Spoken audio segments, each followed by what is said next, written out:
যাদের মা নাই তারা জানে মা না থাকার কি জ্বালা, যাদের বাবা নাই তারা জানে বাবা না থাকার কি জ্বালা। এখন ঘরে ঝগড়া করেন, এখন ভাল লাগে না আব্বা আম্মারে, এখন আব্বা এই ভুল ধরে, আম্মা এইটা বলে, এখন অনেক অসহ্য লাগে। তো যেদিন চলে যাবে ওই দিন বুঝতে পারবেন মাথার উপর থেকে ছাতাটা নাই হয়ে গেছে, বটবৃক্ষটা চলে গিয়েছে, আর উপদেশ দেওয়ার মতো কেউ নাই, কাছে আগলে রাখার মতো কেউ নাই। এজন্য আব্বা আম্মা থাকতে আমরা যেন আব্বা আম্মার কাছ থেকে দোয়া চাই। আব্বা আম্মার দোয়া কোনোদিন আল্লাহ তাআলা ফিরিয়ে দেয়। মায়ের মর্যাদা অনেক বেশি, বাবার চেয়ে 3 গুণ বেশি, কমসে কম। কয় গুণ বেশি? মা মা মা, তারপর বাবা। 3 বার মা। কয়বার মা?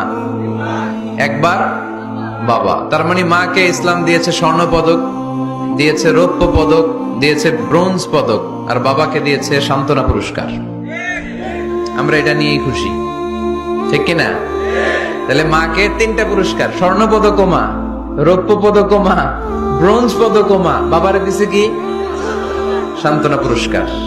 এজন্য মায়ের মর্যাদা বেশি। লাউ কাতা'তা জিলদাক, চামড়া কেটে যদি মায়ের পায়ের জুতা বানিয়ে দাও। ছোটবেলা যে মায়ের বুকের দুধ খেয়েছো, আল্লাহর হাবিব বললেন 1 ঢোক দুধের শোধ আদায় হবে না, ঠিক কিনা?